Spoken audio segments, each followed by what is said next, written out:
दोस्तों, क्या आपने कभी सोचा है कि क्यों कई लोग बहुत पढ़ लिख जाने के बावजूद भी जीवन में संतुष्ट नहीं दिखते? क्योंकि पढ़ाई से दोस्तों हम ज्ञान तो ले लेते हैं, लेकिन विद्या नहीं मिलती। तो आज हम जानेंगे, समझेंगे कि ज्ञान और विद्या में आखिर फ़र्क क्या है और यह हमारे जीवन को कैसे बदल सकता है। आइए दोस्तों शुरू करते हैं। सबसे पहले दोस्तों ज्ञान के बारे में जानते हैं। ज्ञान आखिर क्या है? दोस्तों, ज्ञान का मतलब है किसी विषय की जानकारी या समझ। यह हमें यह बताता है कि क्या सही है और क्या गलत है। जैसे हमें पता है कि ईमानदारी सबसे बड़ी ताकत है, यह ज्ञान है। लेकिन केवल यह जान लेने से कुछ नहीं बदलता। अब आइए विद्या के बारे में जानते हैं। विद्या क्या है?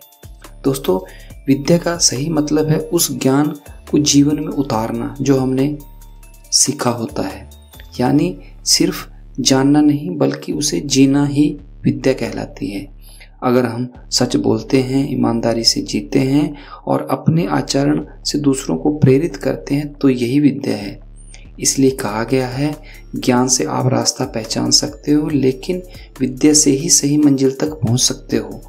मदर टेरेसा जी का नाम आपने जरूर सुना होगा। उनके पास भी ईश्वर, प्रेम और सेवा का ज्ञान था, लेकिन वे सिर्फ उपदेश देने तक सीमित नहीं रहीं। उन्होंने उस ज्ञान को विद्या में बदला, गरीबों, बीमारों और बेसहारों लोगों की सेवा करके। यही कारण है कि आज पूरी दुनिया उन्हें याद करती है। उनकी जिंदगी हमें सिखाती है कि असली विद्वान वही है जो अपने ज्ञान को कर्म में बदल दे। यहाँ 3 हम कुछ आसान व्यवहारिक टिप्स की बात करेंगे जिसे अपनाकर हम अपने ज्ञान को विद्या में बदल सकते हैं। पहला, अभ्यास और आचरण। जी हाँ दोस्तों, जो भी ज्ञान आप किताबों, गुरु या अनुभव से पाते हैं उसे रोजमर्रा के जीवन में लागू करें। केवल सच बोलना अच्छा है, जानने से कुछ नहीं होगा, बल्कि सच बोलने का अभ्यास करना ही विद्या कहलाएगी। अगर आप जानते हैं कि सुबह जल्दी उठना सेहत के लिए अच्छा है तो इसे आदत बनाइए। धीरे धीरे यह ज्ञान विद्या में बदल जाएगा। टिप्स नंबर 2, अनुभव से सीखना। दोस्तों, विद्या सिर्फ पढ़ने से नहीं बल्कि अनुभव करने से आती है। गलतियां करना और उनसे सीखना विद्या की ओर सबसे बड़ा कदम है। तैरना किताब पढ़कर नहीं सीखा जा सकता, पानी में उतरना पड़ेगा और वहीं से हम ज्ञान को विद्या में तैरकर बदल पाएंगे। टिप्स नंबर 3, सेवा और साझा करना। जी हाँ दोस्तों, जब आप अपने ज्ञान को दूसरों की भलाई में लगाते हैं तो वह विद्या बन जाती है। दूसरों को सिखाना, मदद करना और अपने ज्ञान को साझा करना उसे स्थायी बना देता है।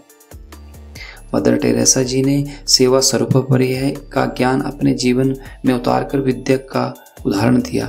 दोस्तों, याद रखिए, ज्ञान हमें किताबों से मिलता है, लेकिन विद्या हमें अनुभव और आचरण से मिलती है। अगर हम केवल ज्ञान को लेकर बैठ गए हैं तो वह बोझ बन जाएगा, लेकिन जब हम उसे जीवन में उतारेंगे तो वह प्रकाश बन जाएगा। तो आज से संकल्प लीजिए, सिर्फ ज्ञान इकट्ठा नहीं करेंगे बल्कि उसे विद्या में बदलना है, क्योंकि जीवन की असली जीत वही है जब आप ज्ञान आपकी विद्या बनकर दूसरों के जीवन को भी रोशन करता है। अगर वीडियो आपको अच्छी लगी हो तो इसे लाइक करें, शेयर करें और कमेंट करें। जय हिंद।